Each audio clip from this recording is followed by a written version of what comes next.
Forrest, Hey. what's this song about?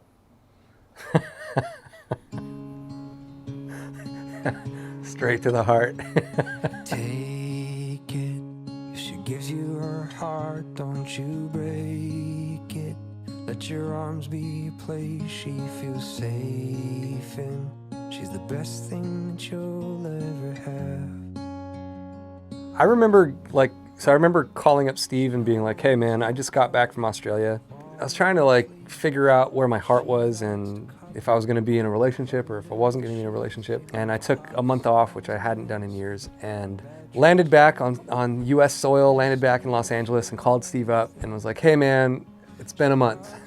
It's my relationship is officially over, and you want to just hang out, and maybe a song comes out of it, maybe a song doesn't come out of it, and let's just chill. So instead of meeting up at the studio, we met up at a coffee shop. Yeah, the coffee shop. I don't remember tons of details from it, but I remember talking about how we were both kind of burned out on music. I remember we spent probably about an hour and a half or an hour just talking about everything that we don't want to do. Talked about how we just kind of wanted to hang that day. We had said we weren't going to write anything new, and then you said something to the effect of I don't know, man, what if we just try something? Let's get inspired. I remember you saying, let's get inspired. And I was like, oh man, I have no desire to do it. I remember looking at Steve and being like, hey man, let's get inspired. I had a little bit left in the tank and I needed to get it out. I didn't really have an expectation of the day. I just knew that I had these feelings and they needed a place to go. I think one of the things about writing songs is you literally need to get things off your chest, and landing in a studio is obviously a place to do so. And then I think here is when we figured it out. End of the chorus is where you do the thing that's so take care of her, this is what you need to know, whatever. So until the end of the first chorus, you don't even know that you're telling this other person how to take care of this person. Yeah. How do we do that? That's awesome. We can make it work that way. It's so crazy to hear back, the planning of how do we get to the finish line. It's so wild coming back to it. It's tickling my memory. I remember that there was this magic, you'd really built up that production that was starting to sound so beautiful, but there was this sprinkling of I don't know if it's the sound of hope. So cool. Such a beautiful part. It's so beautiful. I can't imagine a song without it at this point. And then one of my other favorite parts that you did, that middle eight.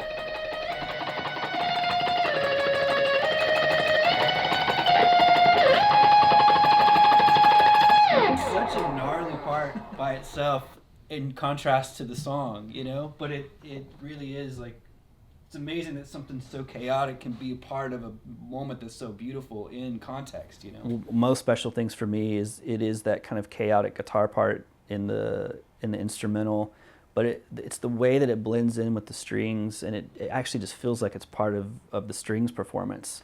But if you take it out, something's missing. Every time that moment happens in this song, I feel something. It just hits me in a certain way.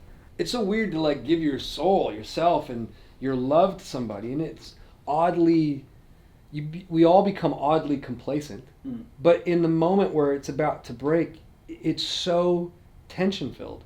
Right. And it literally feels like someone's pulling part of your soul away from you, and they're going to keep that for the rest of their lives, as you'll keep part of them, but it's no longer intertwined, and that fabric of who you are in love is being stretched to the point of breaking, and it breaks. And I feel like that chaos that you came up with the distortion for the guitar and that space and those melodies and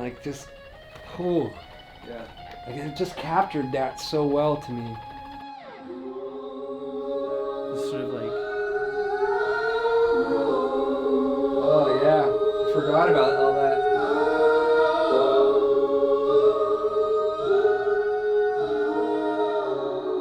we didn't plan out those parts. You just had the microphone kind of live in the room, and it was just coming out. You were give me another track. You're just layering on top of each other. It was such a just off the cuff moment that was purely driven by like whatever you were feeling in that moment. It was really amazing to know that we captured literally the moment that it happened, you know, the moment you released it. Like, it's crazy. It is interesting coming back full circle a year later and hearing how other people have approached it. Because it does capture that feeling, and I think the feeling is such a big feeling. It's not so pointed.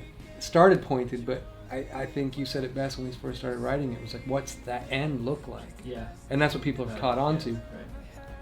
Yeah, when I wrote If You Love Her, you know, it's about a relationship. It's about, you know, parting ways, you know. I think probably the best way to describe it. And it's been really interesting watching it out in the world doing what it's doing, because now, like, I had, you know, a woman reach out on Instagram and she was like, hey, we've used a song, you know, in our wedding.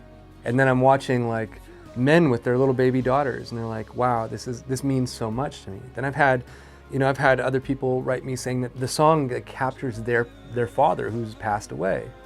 And it's like, it's coming from every angle, and it's one of the most beautiful things about putting the song out there is that, yeah, it comes from such a, you know, a place for me, but that's where I wrote it from. But when you put it out into the world, it's about how you take it. It's what you want to do with it. It's how you hear it. The lyrics, you know, that come from here, and then they're meant to serve people.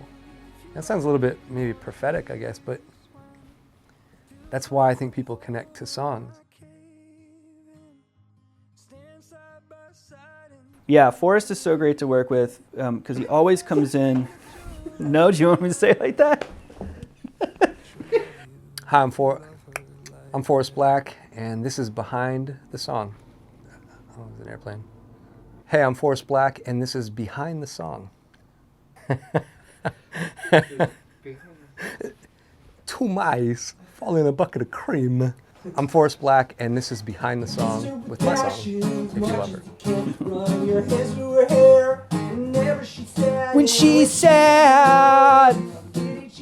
Tell her over and over so she never forgets. Yeah. Days when it feels like the whole world might Cave in. Oh God, I hate us. It's the I hate worst us. thing ever, but it kind of still feels good. Yeah, it's a good song.